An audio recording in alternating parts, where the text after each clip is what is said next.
ഇന്ത നടപ്പോതുമാ ഇന്നും കൊഞ്ചം വേണമാ. അങ്ങനെ ദിലീപിന്റെ പുതിയ പടമായ ബബ്ബയുടെ ട്രെയിലറും കൂടെ വന്നിരിക്കുകയാണ്. ഇതിനു മുന്നേ വന്ന ടീസർ ആയാലും ഇപ്പൊ വന്ന ട്രെയിലർ ആയാലും കൊള്ളാം, രണ്ടും ഇഷ്ടമായി. ഒരു കളർഫുൾ ഔട്ട് ആൻഡ് ഔട്ട് പടമായിരിക്കും എന്ന് വിശ്വസിക്കുന്നു. ദിലീപിന്റെ ക്യാരക്ടറും വൺ എക്സെൻട്രിക് ക്യാരക്ടർ തന്നെയായിരിക്കും. ട്രെയിലറിന്റെ തുടക്കത്തിലെ ഡയലോഗ് തന്നെ പുള്ളിയുടെ കറന്റ് സിനാരിയോ ആയിട്ട് മാച്ച് ആവുന്ന തരത്തിലുള്ളതാണ്. ട്രെയിലറിൽ പറഞ്ഞ പോലെ ഇപ്പോ ഈ നാട്ടിലെ മുക്കിലും മൂലയിലും വരെ ഇങ്ങനെ പറ്റി തന്നെയാണ് ടോക്ക്. അത് റിയൽ ലൈഫിലെ കാര്യങ്ങൾ കൊണ്ടും ഇപ്പോ ഇതാ വരാനിരിക്കുന്ന സിനിമയുടെ ട്രെയിലർ കൊണ്ടും ദിലീപ് തന്നെയാണ് ടോക്ക്. ഒരുപാട് നാളായിട്ട് മാറ്റിവെക്കേണ്ടി വന്ന ജനപ്രിയ നായകൻ എന്ന ടൈറ്റിൽ വീണ്ടും തേച്ചു വരച്ച് കളറാക്കി ഈ സിനിമയിലൂടെ ഫിറ്റ് ചെയ്യാൻ പറ്റുമെന്ന് വിശ്വസിക്കാം. ട്രെയിലർ കണ്ടിട്ട് ദിലീപ് എന്തോ ഒരു പിടികിട്ടാപ്പുള്ളിനെ പോലെ എല്ലാവരും അന്വേഷിച്ച് നടക്കുന്ന എന്തോ ഒന്നല്ലെങ്കിൽ ദിലീപ് ചെയ്ത ഒരു കുറ്റം കാരണം എല്ലാവരും അങ്ങനെ പിടിക്കാൻ നടക്കുന്നു, അല്ലെങ്കിൽ അയാൾ കട്ടതോ അല്ലെങ്കിൽ അയാളുടെ കൈവശമുള്ളതോ വന്നു ചേർന്ന ഒരു സാധനം കാരണം ഉണ്ടാവുന്ന പ്രശ്നങ്ങളോ, അല്ലെങ്കിൽ ആ സാധനം കാരണം ദിലീപിനെ എല്ലാവരും അന്വേഷിച്ച് നടക്കുന്നതോ ആയിരിക്കാം മെയിൻ കോർ. പിന്നീട് ഇത് ജനങ്ങൾക്ക് ഉപകാരമുള്ളതോ അല്ലെങ്കിൽ ഏതെങ്കിലും ഒരു രാഷ്ട്രീയ പാർട്ടിയെ തച്ചൊടുക്കുന്ന എന്തെങ്കിലും ഒരു തെളിവോ സാധനമോ ആയിരിക്കാം ഇത്. കൂടാതെ ഒരുപാട് സിനിമകളിലെ റെഫറൻസ് എല്ലാം ട്രെയിലറിൽ തന്നെ കൊടുത്തിട്ടുണ്ട്. മൂസാക്കാർ, ഹരികൃഷ്ണൻസ് വാക്ക്, ദേവ്ജി, ഡയലോഗ്സ്, അങ്ങനെയെല്ലാം. ക്യാരക്ടേഴ്സ് എല്ലാം തന്നെ അത്യാവശ്യം ലൗഡാണ്. വിനീത് ആയാലും ധ്യാൻ ആയാലും വന്നു പോകുന്ന എല്ലാവരും നല്ല ലൗഡായിട്ടുള്ള ക്യാരക്ടേഴ്സ് ആണ്. സോ ഒരു പക്ക എന്റർടൈനർ തന്നെയാകും പടമെന്ന് ഉറപ്പാണ്. ഇനി സിനിമയുടെ കഥയിലെ മറ്റൊരു പ്രോബബിലിറ്റി ഉള്ളത് നാട്ടിൽ നടക്കുന്ന ക്രൈംസും ആ ക്രൈംസിലേക്ക് വിരൽ ചൂണ്ടുന്നത് ദിലീപിനെയോ അല്ലെങ്കിൽ സാഹചര്യം ദിലീപിനെ കുറ്റക്കാരനാക്കുന്നതോ ഒക്കെ ആവാം. അത് കാരണം ദിലീപിന്റെ ക്യാരക്ടറിനെ അന്വേഷിച്ച് നടക്കുന്ന പോലീസ് ഓഫീസേഴ്സും മറ്റാളുകളും ഇങ്ങനെയും ആകാം. എന്തായാലും പ്രത്യേകിച്ച് ഒരു ഹിന്റും തരാത്ത ട്രെയിലറും ടീസറും തന്നെയാണ് ബബ്ബയുടെ. കമ്മാര സംഭവം പോലെ ദിലീപിന്റെ ഒരു ലുക്ക് കൊണ്ട് ഹൈപ്പ് ഏറിയ പടമാണിതെന്ന് പറയാം. കാരണം പടത്തിന്റെ ഫസ്റ്റ് ലുക്കും സെക്കൻഡ് ലുക്കും വന്നപ്പോൾ പോസ്റ്ററിലുള്ള ദിലീപിന്റെ ലുക്ക് ആൻഡ് ആറ്റിറ്റ്യൂഡ് തന്നെയായിരുന്നു ആ സിനിമയുടെ അട്രാക്ഷൻ. ആ പോസ്റ്റർ കണ്ടപ്പോൾ തന്നെ സംതിങ് ഡിഫറെന്റ് ഇസ് കമ്മിങ് എന്ന തോന്നൽ എനിക്കുണ്ടായി. ആ തോന്നൽ എല്ലാവർക്കും വന്നതിനാലാണ് ഈ പടത്തിന് ഇത്രയും ഹൈപ്പ് കിട്ടിയത്.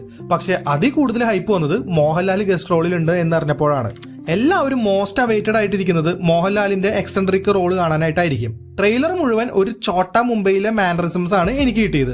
സോ ട്രെയിലർ കണ്ടപ്പോൾ എനിക്ക് തോന്നിയത് ഈ ഒരു ഇൻസിഡന്റ് നടക്കുന്നതിന് വർഷങ്ങൾക്ക് മുന്നേ അവിടുത്തെ മെയിൻ ഉടായ്പായ ചങ്കുകളോ റൌഡികളോ ആയിരിക്കാം ലാലേട്ടനും ദിലീപും. പിന്നീട് ഈ പ്രശ്നങ്ങളെല്ലാം തുടങ്ങുമ്പോൾ ദിലീപിനെ സഹായിക്കാൻ വീണ്ടും തിരിച്ചെത്തുന്ന പോലെയുള്ള ഒരു ക്യാരക്ടർ ആയിരിക്കാം ലാലേട്ടന്റെ. ട്രെയിലറിലെ കളർ ടൂണും BGM എല്ലാം പക്ക മാച്ചാണ്. പക്ഷെ ലാലേട്ടന്റെ ചില ഷോട്ട്സ് ശരിക്കും പോലെ തോന്നി. ഗ്രീൻ സ്ക്രീൻ ആണെന്നൊക്കെ ശരിക്കും മനസ്സിലാവും. ഈ ബൈക്കിൽ പോകുന്ന സീൻ ഉറപ്പായിട്ടും ഒരു കോമഡി സീനോ പാട്ട് സീനോ ആയിരിക്കും.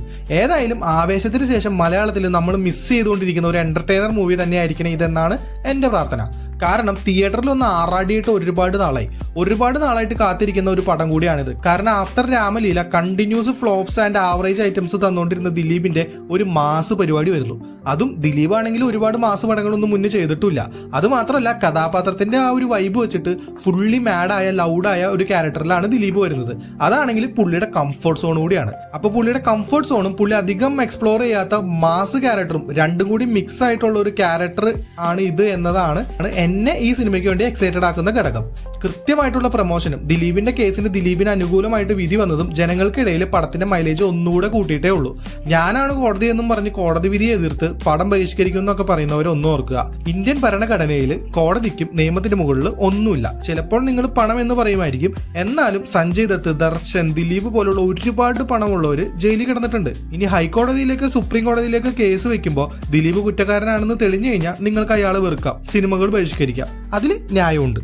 ഇനി ഇത് അതർ ഹാൻഡ് സുപ്രീം കോടതിയും ഹൈക്കോടതിയും കൂടെ ദിലീപ് കുറ്റക്കാരനല്ലെന്ന് പറഞ്ഞാലോ കുറെ പേർക്ക് അപ്പോഴെങ്കിലും ബോധം ഉദിക്കുമെന്ന് നമുക്ക് നോക്കാം. എനിവേ ആക്രമിക്കപ്പെട്ട നടിക്ക് നീതി കിട്ടിയെന്ന് തന്നെയാണ് എന്റെ അഭിപ്രായം.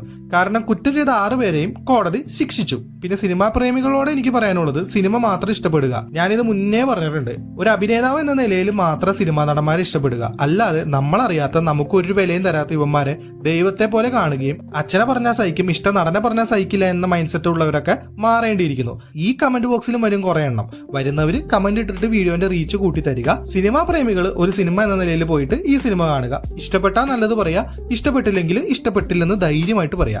ഇഷ്ടപ്പെട്ടില്ലെന്ന് പറയുന്നവരെ ഹേറ്റർ ആക്കുന്ന വൈകൃതവും നിങ്ങളൊക്കെ കളയാൻ നോക്കുക. സോ ഡിസംബർ 18 ഒരു കിടിലം പടം കിട്ടുമെന്ന് തന്നെയാണ് എന്റെ വിശ്വാസം. തിയേറ്ററിൽ കൈയടിച്ച് ഒച്ചയെടുത്ത് ആസ്വദിച്ച് കണ്ടുവരാൻ പറ്റുന്ന ഒരു പടം തന്നെയായിരിക്കുമെന്നാണ് എന്റെ വിശ്വാസം. സോ ബബ്ബയെ പറ്റിയിട്ടുള്ള നിങ്ങളുടെ അഭിപ്രായങ്ങളും പ്രഡിക്ഷൻസും കമന്റ് ബോക്സിൽ പറയുക. അപ്പോൾ വീണ്ടും സന്ധിക്ക് പറയിക്കും. വണക്കം.